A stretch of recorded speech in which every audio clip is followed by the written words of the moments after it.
Hello दोस्तों, आज की इस वीडियो में हम बात करेंगे गॉस एलिमिनेशन मेथड की। मैंने यूट्यूब वगैरह पर जब सर्च किया तो इस टॉपिक पर मुझे हिंदी में बहुत अच्छी वीडियोस नहीं मिली, तो मैं आज ये वीडियो आपके लिए बना रहा हूँ ताकि आपको ये चीज़ अच्छे से समझ में आ जाए और आप पाइथन में भी इसको कर पाएँ। और अगर पाइथन में नहीं भी करना है तो आप सिंपली इस मेथड को तो समझ ही जाएंगे। तो ये मैं कर रहा हूँ जुपिटर नोटबुक में, जिसको मैंने एनाकोंडा डिस्ट्रीब्यूशन से डाउनलोड किया है, जिसका लिंक मैं आपको दे दूंगा पिन कमेंट में। आप वहां से इसको डाउनलोड कर सकते हैं। वहां से एनाकोंडा को डाउनलोड करके आपको जस्ट जुपिटर नोटबुक को वहां से लॉन्च करना है इंस्टॉल करने के बाद। तो बिल्कुल ऐसा ही इंटरफेस आपके सामने आ जाएगा और यहाँ पे आप इस तरह के कोड बना पाएंगे ज़रूरी लाइब्रेरीज को इंपोर्ट करने के बाद। तो चलिए गॉस एलिमिनेशन मेथड को समझ लेते हैं। इस मेथड में क्या है कि हमें एक मैट्रिक्स को, बेसिकली हम इसको यूज़ करते हैं इक्वेशंस को सॉल्व करने के लिए। जैसे कि ये 3 इक्वेशंस हैं, इसे हमें सॉल्व करना है तो हम गॉस एलिमिनेशन मेथड को यूज़ करेंगे। तो देखते हैं कि किस तरह से हम इसको यूज़ करके इक्वेशंस को सॉल्व कर सकते हैं। गॉस एलिमिनेशन मेथड बेसिकली क्या होता है कि जैसे इक्वेशंस हैं तो उनके कोफिशिएंट्स को हम इस तरह से मैट्रिक्स में इस फॉर्म में रख देते हैं और इक्वल्स में जो भी वैल्यूज होती हैं b1 b2 उनको हम यहाँ पे ऑगमेंटेड मैट्रिक्स की तरह रख देते हैं। यानी कि जो ऑपरेशंस इन पर लगेंगे वो भी ऑपरेशंस इन वैल्यूज पर भी लगेंगे जो इधर हैं इस बार के। जैसे कि r1 माइनस r2 मैंने किया तो वो सेम ऑपरेशन यहाँ पर भी लगेगा, यहाँ पर भी, इन पर सब पे लागू होगा जो ऑगमेंटेड में है। तो इसमें हमें करना क्या होता है कि हमें मैट्रिक्स को अपर ट्रायंगुलर मैट्रिक्स में कन्वर्ट करना होता है अलग अलग ऑपरेशंस यूज करते हुए, जो कि हम आगे देखेंगे। और फिर हमें बैक सब्स्टिट्यूशन मेथड यूज करके उनकी वैल्यूज को कंप्यूट कर देना होता है। देखिए यहाँ पर जो फॉर्म हम यूज करेंगे वो है ये। इस फॉर्म में हम उसको कन्वर्ट कर देंगे। मेनली आप इस मैट्रिक्स को कंसिडर कीजिए। यहाँ पर हमने इसको एक अपर ट्रायंगुलर मैट्रिक्स में कन्वर्ट कर दिया है। ये देखिए बाकी सारी वैल्यूज 0 हो गई हैं ये तीनों, और ये हो गया है हमारा अपर ट्रायंगुलर मैट्रिक्स। इन दोनों वैल्यूज को हम 1 बनाएंगे थोड़े ईज के लिए, और ये 3 वैल्यूज को हमें 0 करना है। तो चलिए अब देख लेते हैं कि किस तरह से हम इनको अप्लाई करेंगे। देखिए मेनली आपको अगर इतना हिस्सा समझ आ गया तो आगे का कोड समझना आपके लिए बहुत आसान हो जाएगा। तो यहाँ पर आपको ज़्यादा ध्यान देने की थोड़ी ज़रूरत है। एक बात और मैं आपको बता दूं, यहाँ पर मैंने ये ज़ीरोज़ इसलिए यूज़ किए हैं क्योंकि पाइथन में जब हम लूप यूज़ करते हैं तो वो 0 से स्टार्ट होता है। मतलब मेनली वैल्यूज़ 0 से स्टार्ट होकर n-1 तक जाती हैं। इसलिए मैंने यहाँ पर मैट्रिक्स को इस तरह से चेंज किया है कि ये 0 से स्टार्ट हो। तो ये 0th रो है, ये फर्स्ट है, ये सेकेंड है। इस तरह से वैल्यूज 0 1 1 2 है, ना कि 1 1 1 2 2 2 3 3 के बजाय यहाँ पर मैंने यूज किया है 0 0 1 1 2 2। तो चलिए देखते हैं। जैसे कि ये हमारी एक इक्वेशन है, 3 इक्वेशंस मैंने यहाँ पर लिखी हैं। तो हमें सबसे पहले क्या करना है, हमें इस वैल्यू को 1 बनाना है। इसको 1 बनाने के लिए मैं क्या करूँगा, रो 1 को इसी वैल्यू से डिवाइड कर दूंगा a0 0 से। तो ये ऑपरेशन है। r1 को मुझे डिवाइड कर देना है a0 0 से, तो ये वैल्यू 1 हो जाएगी। ठीक है, ये वैल्यू हो गई 1। अब हमें इसके नीचे वाली वैल्यू को 0 बनाना है। उसके लिए मैं क्या करूँगा, जो सेकंड रो है मेरी उसमें से मैं माइनस कर दूंगा ये value multiplied by first row. ऐसा क्यों, क्योंकि अब ये जो वैल्यू है ये 1 हो चुकी है, और इससे जब मैं a10 को मल्टीप्लाई करूँगा तो ये सेम वैल्यू हो जाएगी। और r2 में से जब मैं उसको मल्टीप्लाई करके रो 1 में माइनस करूँगा तो ये वैल्यू मेरी 0 हो जाएगी, क्योंकि ये दोनों तो सेम हो ही चुके हैं। अगर ये भी समझ नहीं आ रहा है तो आगे और अच्छे से समझ आएगा। अभी आप बस इतना सुन लीजिए। तो ये इतना मैंने यहाँ पर कर दिया, तो ये वैल्यू 0 हो गई। अब मुझे ये 0 करनी है, तो इसके लिए मैं सेम यही चीज़ करूँगा। जो रो 3 है, रो 3 में से मैं माइनस कर दूंगा रो 1 मल्टीप्लाइड बाई a20 ये वैल्यू, क्योंकि ये 1 है तो 1 इंटू ये वैल्यू। जब पूरी रो मल्टीप्लाई होगी तो ये वैल्यू क्या हो जाएगी सेम यही वैल्यू, और जब इसमें से सेम वैल्यू माइनस होगी तो ये रो हो जाएगी 0, R3 minus A20 into row 1। तो जब R3 में से उसको माइनस करेंगे मल्टीप्लाई करके तो ये वैल्यू हमारी हो जाएगी 0। तो अभी तक सिर्फ इतना आप कंसीडर कीजिए जितने मैं सर्कल कर रहा हूँ। इतने ऑपरेशंस चलाने के बाद ये इतना काम हमारा हो जाएगा, 1 0 0 कन्वर्ट हो जाएगा। अब जो छोटी मैट्रिक्स बची है ये वाली, इसको हमें 1 और 0 करना है। तो देख लेते हैं कि इसको हम कैसे करेंगे। इसके लिए हमें फिर से, जिसके लिए हम कोड में लूप यूज करेंगे, यहाँ पर हमें एक और ऑपरेशंस का सेट चलाना पड़ेगा। R2 को हम डिवाइड कर देंगे A11 से। A11 कौन सी है? ये बीच वाली वैल्यू। इसको जब हम इसी वैल्यू से डिवाइड कर देंगे तो ये भी हो जाएगा 1। इतना काम हो गया। अब हमें इसको 0 करना है, तो सेम वही चीज करेंगे हम। R3 में से हम माइनस कर देंगे रो 2 मल्टीप्लाइड बाई A21। तो फिर से ये जब इसमें से माइनस होगा सेम वैल्यू तो ये 0 हो जाएगा। और इस तरह से हमारे पास आ जाएगी एक गॉस एलिमिनेटेड मैट्रिक्स।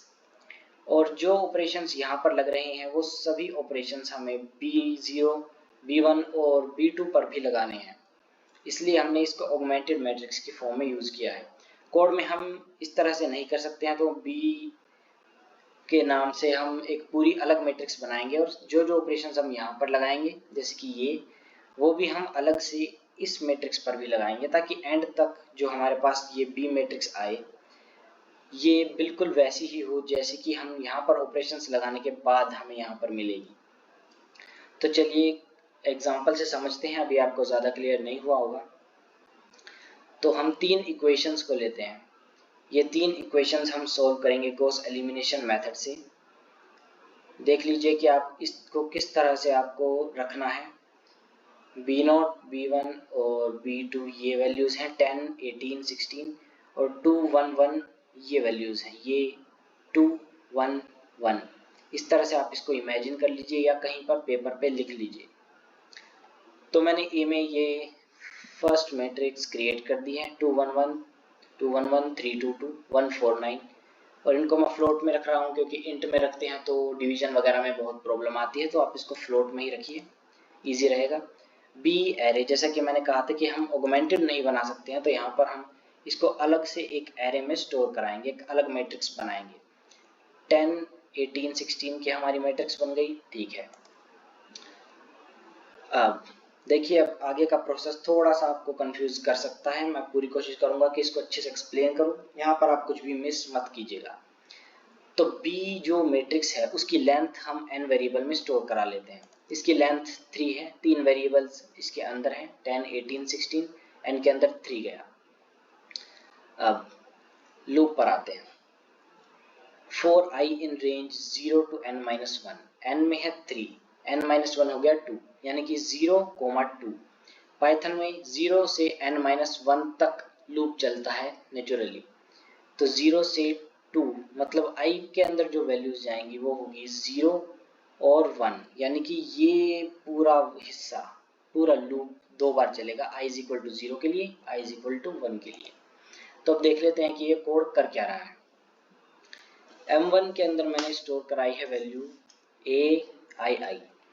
सीधा लूप से स्टार्ट करते हैं। देखिए I के अंदर अभी वैल्यू गई 0, जब लूप चलेगा फर्स्ट टाइम तो I में गया 0। M1 मैंने मल्टीप्लायर लिया है, इसके अंदर मैं वैल्यू स्टोर करा रहा हूँ जो कि मुझे डिवाइड करनी है। तो अभी I है 1, तो A00 देखिए ये वैल्यू है, ठीक है, ये वैल्यू, यानी कि इस केस में जो कि 2 है, ठीक है। इससे मुझे ये ऑपरेशन चलाना है, रो 1 को इससे डिवाइड कर देना है, यानी कि रो 1 को मुझे 2 से डिवाइड करना है। तो मैंने M1 की वैल्यू प्रिंट कराई। देखिए ये आउटपुट है, नीचे नीचे मैं दिखाता चलूंगा आपको ताकि कंफ्यूजन कम हो जाए। M1 की वैल्यू है 2, ये कोड मैं चला चुका हूँ, आपकी ईज के लिए मैं इसे समझा रहा हूँ। M1 की वैल्यू है 2। तो अगली लाइन में क्या हो रहा है, ये जो ऑपरेटर है इससे क्या होता है, I के अंदर जो भी वैल्यू है वो वाली पूरी रो को ये ले लेता है। जैसे अभी I के अंदर 0 है तो A0th रो, ये पूरी रो के ऊपर काम करेगा, जो भी ऑपरेटर इस पे लगाएंगे पूरी रो को ये कंसीडर करेगा। तो ये है row 1 is equal to row 1 divide by m1, यानी कि row 1 is equal to row 1 divided by 2। और फिर मैंने इसको यहाँ पर सेम ऑपरेशंस बी मैट्रिक्स पर भी लगाएंगे, बी मैट्रिक्स को भी m1 से डिवाइड कर दिया है। अब इसको मैंने प्रिंट कराया है, देखते हैं कि जो किया है वो हुआ है कि नहीं हुआ है। रो 1 को मैंने डिवाइड करा है 2 से, तो देखिए 2 1 1, इसका आधा 1 0.5 0.5, तो ठीक है 1 0.5 0.5 कोड हमारा सही चला है अभी तक। अब आगे हमने नेस्टेड लूप यूज किया है इसको वर्क करने के लिए। आई के अंदर वैल्यू अभी हमारी चल रही है 0, तो 0 + 1 1, 1 से n यानी कि 1,3, तो 1 और 2 वैल्यूज जाएंगी j के अंदर। ये लूप भी हमारा 2 बार चलने वाला है, ठीक है। तो m2 दूसरा मल्टीप्लायर मैंने लिया है, m2 is equal to a j, 0, j में वैल्यू है अभी 1, i में वैल्यू है 0, तो 1,0 क्या है देख लेते हैं। 1,0 ये वैल्यू है, क्योंकि अब हमें ये करना है, इसको 0 करना है। तो देखिए किस तरह से हम ये वाली लाइन चला रहे हैं अभी, a10 जो कि इस केस में है 3, a10 3 है। क्या a10 3 है? इसको मैंने प्रिंट कराया है, देखते हैं, ठीक है, m2 के अंदर 3 गया है। तो अब a j यानी कि 0 1 सेकेंड रो, याद रखिए इसमें 0 यानी कि फर्स्ट रो, 1 यानी कि सेकेंड रो और 2 यानी कि थर्ड रो। तो J1 यानी कि second row is equal to second row -3 into first row. ध्यान दीजिए, second row is equal to second row, R2 is equal to R2 -3 into R1, क्योंकि ये जो है अभी 0 है तो ये R1 से वो माइनस कर देगा मल्टीप्लाई करने के बाद, और ये वैल्यू 0 हो जाएगी। और सेम ऑपरेशन मैंने लगाया है बी मैट्रिक्स पर भी। इसमें आपको ज़्यादा दिमाग नहीं लगाना है, सीधे सीधे जो यहाँ कर रहे हैं वो बी मैट्रिक्स के साथ भी करते चलना है।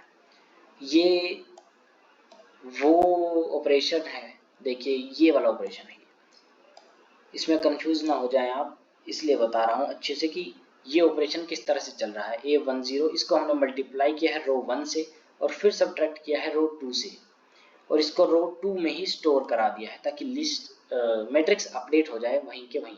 अब इसको प्रिंट करा लेता हूँ ये देखने के लिए कि सही से चला है वो चीज़ या नहीं। हाँ, m2 के अंदर 3 गया और इसके बाद जब वो ऑपरेटर चला हमारा तो ये सब्ट्रैक्ट हो गया और यहाँ पर देखिए आ गया है 0। अब हमें इसकी जगह भी 0 चाहिए, तो अब हम कौन सा ऑपरेशन चलाएंगे, ये वाला, ठीक है। तो अब ये लूप टर्मिनेट होगा और दोबारा चलेगा ये छोटे वाला loop j is equal to 2 के लिए, j इज इक्वल टू 2। अब m2 की वैल्यू हो जाएगी a 2,0। देख लेते हैं 2,0 क्या है। 2,0 ये सही है, इस केस में वो है 1, इसका कोफिशिएंट 1 है, तो m2 अब हमारा हो गया है 1। तो अब aj यानी कि third row R3 is equal to R3 -1 into row 1, यानी कि रो 1 जो कि उसका फर्स्ट एलिमेंट 1 है वो मल्टीप्लाई होगा 1 से और R3 में से ही सब्ट्रैक्ट हो जाएगा। तो इस तरह से फर्स्ट एलिमेंट 0 हो जाएगा अपना। ये देखिए m2 में 1 गया और ये यहाँ पर चला क्या है, ये वाली जो R3 है वो मल्टीप्लाई हुई 1 से और उसमें से सब्ट्रैक्ट हो गई रो 1 मल्टीप्लाई हुई 1 से और R3 में से सब्ट्रैक्ट हो गई। देखिए 1 - 1 0, 4 - 0.5 3.5, 9 - 0.5 8.5, ये देखिए 0 3.5 8.5, इतना काम हमारा हो गया है। उम्मीद करता हूँ यहाँ तक आपको कोई डाउट अभी तक नहीं रहा होगा। अब आ जाते हैं ऊपर, क्योंकि 2 बार लूप चलना था, चल चुका है, 2 वैल्यूज गई थी j की, दोनों हो गई। अब बड़े वाले लूप के अंदर आते हैं। अब i के अंदर वैल्यू क्या जाएगी 1, 0 के लिए लूप चल चुका है और a मैट्रिक्स उसकी जगह पर ही अपडेट हो चुकी है। अब m1 के अंदर क्या वैल्यू जाएगी, i के अंदर है 1, a11 देखते हैं कौन सी वैल्यू है ये। जैसे कि मैंने बताया था आपको कि अब इस मैट्रिक्स पर काम होगा, ये इतना हमारा काम हो चुका है। अब इस मैट्रिक्स पर काम होगा, ये 1 0 हम करेंगे, ये दो ऑपरेटर्स अब चलेंगे। तो देखते हैं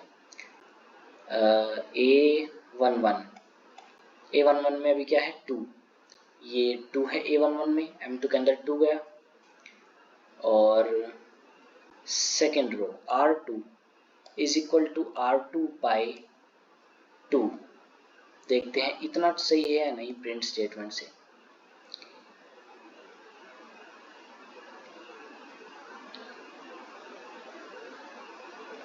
एक सेकेंड,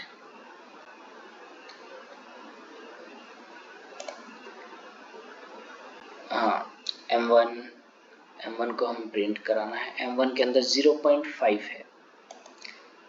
हाँ, दरअसल ये किस लिए हो रहा है A11, क्योंकि अब ये मैट्रिक्स जो है वो ये वाली मैट्रिक्स नहीं रही है, इसलिए वहां पर 0.5 आ रहा है। ये बात आपको ध्यान देनी है।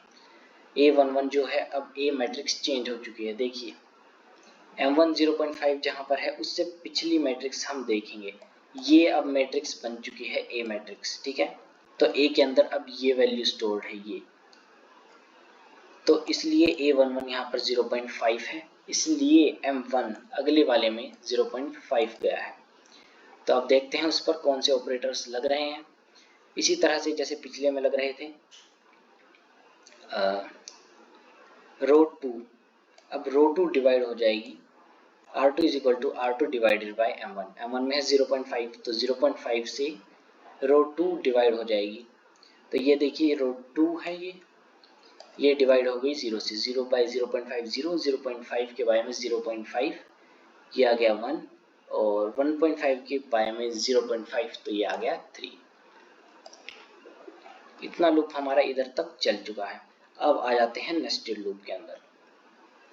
अब I के अंदर है वैल्यू 1, तो 1 प्लस 1 2, 2 कोमा n, n में है 3, तो ये अब चलेगा सिर्फ 2 के लिए, j की वैल्यू सिर्फ 2 जाएगी अभी इसके अंदर।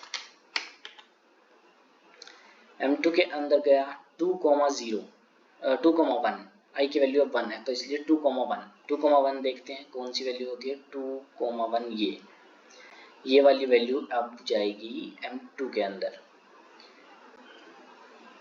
और J के अंदर अभी वैल्यू है 2, तो A2 यानी कि R3 is equal to R3 minus M2 into row 2, क्योंकि I के अंदर अभी वैल्यू है 1।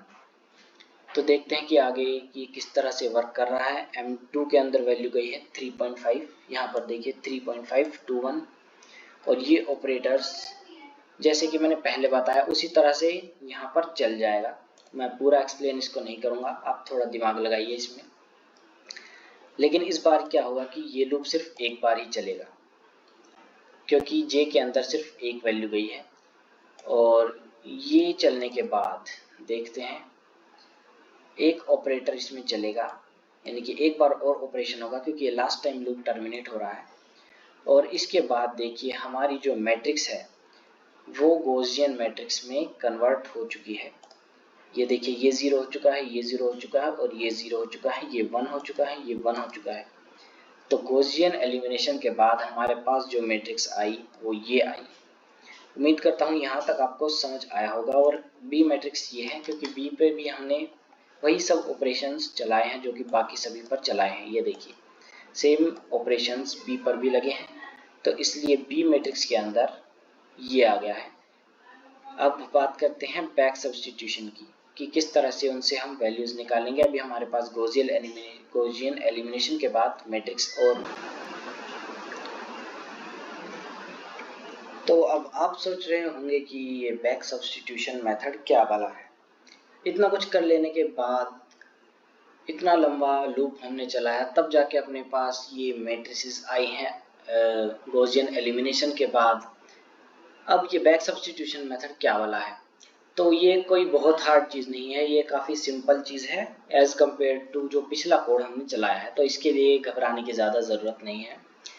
तो देखिए ये जो हमारे पास मैट्रिसेस आई हैं, मैंने यहाँ पर इनको कंबाइंड फॉर्म में लिखा है ऑगमेंटेड मैट्रिक्स की तरह, ताकि समझने में आसानी हो। ये फर्स्ट मैट्रिक्स है A और ये B है, तो ये फॉर्म हमारे पास अब आ जाती है ये लगाने के बाद, ये ऑपरेशंस वगैरह लगाने के बाद। अब ये ऑपरेशंस हमने क्यों लगाए, किस लिए लगाए? वो इसलिए लगाए ताकि हम अपनी इक्वेशंस को इस फॉर्म में ला सकें। अब हम यहाँ से इनको इजीली सॉल्व कर सकते हैं। वो कैसे? ये देखिए, अगर आप ध्यान से देखें इसको, तो x0 into 1 plus x1 into 0.5 plus x2 into 0.5 is equal to 5। ये एक सिस्टम ऑफ इक्वेशंस बन चुका है अभी। समझ रहे हैं आप? जैसे कि यहाँ पर आप देखें तो एक वैल्यू 0 है, यहाँ पर देखें तो दो वैल्यू 0 है, यानी कि x0 into 0 plus x1 into 0 minus 2 into x2 is equal to -10। इस तरह से यहाँ पर ये जो दो वैल्यू 0 हो गई हैं, इनकी मदद से हम यहाँ पर x2 की वैल्यू आसानी से निकाल लेंगे। फिर उस x2 को हम यहाँ पर सब्स्टिट्यूट करेंगे, और यहाँ से x1 की वैल्यू निकाल लेंगे। फिर वो जो x1 की वैल्यू यहाँ से आएगी वो हमें मदद करेगी यहाँ पर x0 की वैल्यू निकालने में, क्योंकि ये तीनों वैल्यूज धीरे धीरे हमारे पास आ जाएंगी। सबसे पहले x2 आएगी, फिर उससे हम यहाँ पर पुट करके ये x1 कैलकुलेट करेंगे, फिर x0 कैलकुलेट करेंगे। आप देख रहे हैं कि बैक ऑर्डर में हमारा जो है फ्लो चल रहा है, इसलिए इसको बैक सब्स्टिट्यूशन मेथड कहा जाता है। यहाँ से शुरू करते हैं और पीछे सब्स्टिट्यूट करते जाते हैं और एक एक की वैल्यू निकाल लेते हैं। अब देखिए, सुनने में तो आसान लग रहा है कि भाई बस इनको सब्स्टिट्यूट कर देना है और ये हो जाएगा। तो देखिए, असल में ये काफ़ी आसान है, लेकिन यहाँ पर हमें कंप्यूटेशन यूज़ करते हुए इसको करना है, तो हमें चीज़ों को जनरलाइज करना पड़ता है।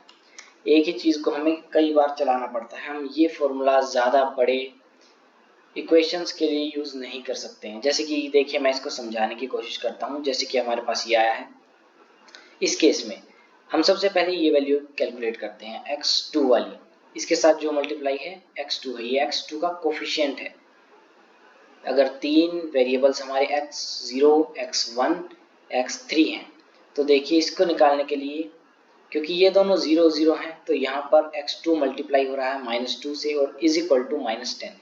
तो x2 इज इक्वल टू -10 और इसको डिवाइड कर देंगे -2 से, जो कि है b2 बाई a22 यही है। तो -10 बाई -2, तो x2 की वैल्यू हमारे पास आती है 5। इसी तरह से अगर इस इक्वेशन में आप उसको यूज़ करें तो क्या आएगा हमारे पास, x1 is equal to b1 जो कि है 6 माइनस a12 जो कि है 3 इंटू x2 जो कि अभी हमने निकाला 5 डिवाइडेड बाई a11 है 1। तो ये हमारे पास आ गया 6 माइनस 15 बाई 1 जो कि है -9। लेकिन ये इस तरह के फॉर्मूले हम सिर्फ तीन इक्वेशंस के लिए निकाल सकते हैं। जब हम कंप्यूटर यूज़ करते हैं तो हम उसकी पूरी पावर को यूज़ करना चाहेंगे, ताकि कितनी भी इक्वेशंस हो हम उनको यूज़ कर सकें। तो यहाँ पर हमको चाहिए क्या होता है कि एक जनरलाइज्ड फॉर्मूला चाहिए होता है इस तरह से। ये एक जनरलाइज्ड फॉर्मूला है xi निकालने के लिए, ये आपको याद करना पड़ेगा। इसको आप लूप में कन्वर्ट करके कोड बना के इसको यूज़ कर सकते हैं और इससे आप जितनी चाहें उतने वैल्यूज़ निकाल सकते हैं। अगर आप जनरलाइज यूज़ करते हैं तो मान लीजिए आपके पास 10 इक्वेशंस हैं, तो आप 10 इक्वेशंस को सेकंड्स में सॉल्व कर सकते हैं। तो चलिए देख लेते हैं इसको हम किस तरह इम्प्लीमेंट करने वाले हैं। तो यहाँ पर वही सेम हमने n के अंदर स्टोर करा ली है वैल्यू लेंथ b की, जो कि अभी भी 3 ही है। अब यहाँ पे हमने x से एक एरे बनाई है, एक 0 एरे, क्योंकि हम अपनी जो ओरिजिनल वैल्यूज़ हैं वो इसके अंदर स्टोर करने वाले हैं। तो हमने इस तरह की ये एक एरे बना ली है। यहाँ पर देखिए, ये इस तरह की मैट्रिक्स हमने बनाई है 0 0 0। अब लूप लगाते हैं। हम यहाँ पर नेस्टेड लूप इसलिए यूज़ कर रहे हैं क्योंकि जो अंदर वाला लूप है वो इस समेशन का काम कर रहा है और बाहर वाला जो लूप है वो x की अलग अलग वैल्यूज़ पर वर्क कर रहा है। ये देखिए, x की अलग अलग वैल्यूज़ को वो स्टोर करेगा इस एरे में। तो यहाँ पर हमने ये नेगेटिव नेगेटिव किस लिए लिखा है, क्योंकि मैंने आपसे कहा था कि बैक सब्स्टिट्यूशन है। यहाँ लूप जो है वो पीछे से आगे की तरफ चलेगा। तो n-1, n में है 3 तो 2, -1, यानी कि 2 से -1 तक ये वैल्यू जाएगी और ये होता है हमारा स्टॉप। कितने स्टेप ले लेकर वो वैल्यू वहां तक जाएगी, तो -1 यानी कि डिक्रीज हो जाएगी। तो i की वैल्यू जाएगी 2, 1, 0। -1 तक नहीं जाएगी क्योंकि एक स्टेप पीछे तक वैल्यू जाती है। जैसे कि मैंने कहा था नॉर्मली 0 से n-1 तक पाइथन का लूप चलता है, तो इसलिए ये 0 तक जाएगी। i के अंदर वैल्यू जाएंगी 2, 1 और 0। xi के अंदर bi की वैल्यू चली जाएगी जो कि i में अभी है 2। तो देखिए -10, ये 0, 1, 2 वैल्यू इसके अंदर चली गई है। और इसमें ज़्यादा आपको दिमाग लगाने की ज़रूरत नहीं है, क्योंकि यहाँ पर सिंपली इस चीज़ को, इस फॉर्मूले को हमें कोड की मदद से चलाना है। बस इस चीज़ को आपको कोड की मदद से चलाना है, इसको कोड में बदल देना है, आपका काम ख़त्म। तो अब समेशन वाले लूप के लिए हम दूसरा लूप यूज़ करेंगे i+1। ये देखिए यहाँ पर i+1, j = i+1। ईज के लिए मैंने इसको j ही ले लिया है और i+1 से n तक ये जाएगी। और अभी आप यहाँ पर ये सोच रहे होंगे कि n की वैल्यू तो n-1 तक जाती है, तो यहाँ पर कुछ गड़बड़ नहीं होगी। तो इस केस में गड़बड़ नहीं होगी, क्योंकि यहाँ पर जो n की वैल्यू है वो एग्जैक्टली n तक जा रही है, लेकिन यहाँ पर हम 0 को भी इंक्लूड करते हुए आ रहे हैं। स्टार्टिंग से हमने मैट्रिक्स में 0 वगैरह यूज किया है, तो जो नॉर्मली यहाँ पर 3 वैल्यू होनी चाहिए थी, अब हमारी 3 की जगह 2 होगी, और 2 ही हमारी लास्ट रो है मैट्रिक्स की, तो इसलिए हमें कोई दिक्कत नहीं आएगी। 0 से 2 तक परफेक्टली चलेगा। जो कि पहले 1, 2, 3 के लिए चलता, वो बस यहाँ पे 0, 1, 2 इस तरह चलेगा। 3 बार ही चलेगा लूप, तो कोई दिक्कत नहीं आएगी। अब xi के अंदर मैं स्टोर करा रहा हूँ xi माइनस ये सेम ऑपरेटर aij xj। इस तरह से ये इसमें से सब्ट्रैक्ट होगा। bi में से सब्ट्रैक्ट होने की जगह ये xi में से सब्ट्रैक्ट हो रहा है, क्योंकि xi को हम अपडेट करेंगे, उसके अंदर हम वैल्यूज जो फाइनल वैल्यू है वो स्टोर कराएंगे। bi की वैल्यू हमने क्योंकि xi में स्टोर करा लिया है, तो bi यही है। ठीक है, यहाँ पर जो xi है वो bi है, यही समझ लीजिए आप, क्योंकि ये दोनों इक्वल हैं यहाँ पर। तो xi के अंदर ये वैल्यू स्टोर हो रही है, और जो ये समेशन का सम आ रहा है वो इसमें से सब्ट्रैक्ट होकर xi के अंदर स्टोर हो रहा है। लेकिन हमें अभी इसको ai से डिवाइड भी करना है, तो ये हमने लूप के बाहर इसलिए चलाया है, इस वाले लूप के बाहर है, ये बड़े वाले लूप के अंदर। तो इस तरह से ये लूप चलेगा, और 3 बार चलने के बाद आपकी वैल्यू xi मैट्रिक्स में स्टोर हो जाएगी।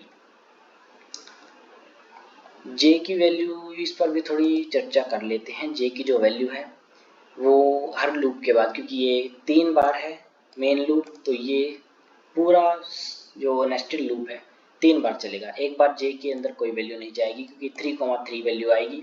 दूसरी बार 2 बार चलेगा, तीसरी बार 2 बार चलेगा। तो ये रन कर जाएगा। इसमें आप बहुत ज़्यादा कंफ्यूज ना हो, इसको बस एज इट इज़ चला देना है जैसे कि ये है। बस आपको ये फॉर्मूला याद है अगर, तो आप ये सेम चीज़ कर सकते हैं। अब मैंने प्रिंट कराया है सॉल्यूशन वेक्टर, इसको मैंने हर स्टेप पे इसको प्रिंट कराया है ताकि आप थोड़ा देख सकें कि किस किस तरह से वैल्यूज़ चेंज हो रही हैं। सेकंड वाले में -10 आ गई है b की वैल्यू। नेक्स्ट में वो ऑपरेशंस ये सब चलने के बाद 5, और ये सब चलाने के बाद हमारा फाइनली इतनी मेहनत के बाद सॉल्यूशन आ गया है 7 - 9 5। x 0 है 7, x 1 है -9 और x 2 है 5। आप चाहें तो इनको वेरीफाई करके देख सकते हैं। शायद क्वेश्चन में नहीं है इधर सॉल्यूशन, पर आप इनको वेरीफाई करके देख सकते हैं, ये सही है। इनकी वैल्यूज आ गई है। आप इनको चाहे तो कोड को वगैरह को बदल के भी ट्राई कर सकते हैं अलग अलग वैल्यूज के लिए। कितने भी इक्वेशंस आप इसमें डालें, इस कोड के साथ एक्सपेरिमेंट करें, आप ये सब करने के लिए आज़ाद हैं। जैसे कि मैंने यहाँ पर ये किया, b की वैल्यू भी चेंज हो जाएगी और बैक सब्स्टिट्यूशन में इस बार हमारे सॉल्यूशंस ये आ गए। तो हमारा कोड परफेक्टली चल रहा है। मैंने काफ़ी मेहनत की है इसको समझने के लिए, लगभग पूरा एक दिन मेरा चला गया है इसको समझने में और आपको समझाने में, क्योंकि समझाने के लिए काफ़ी कुछ समझना पड़ता है पहले, और कोशिश करता हूँ कि आपको ये समझ आया होगा। लेकिन अभी भी अगर कोई डाउट रह गया है तो आप कमेंट सेक्शन में बिल्कुल फ्रीली पूछ सकते हैं और इसको आप अपने फ्रेंड्स के साथ शेयर कीजिए। मैंने काफ़ी मेहनत की है ये वीडियो बनाने के लिए, आपको कंसेप्ट समझाने के लिए, तो अब डाउट नहीं रहना चाहिए। ये वीडियो स्टूडेंट्स में आप शेयर कीजिए जिसको भी ज़रूरत हो। सब्सक्राइब वगैरह के लिए मैं कहता नहीं हूँ, आपने देख ली, आपका बहुत बहुत थैंक यू। मेरा काम सफल हुआ।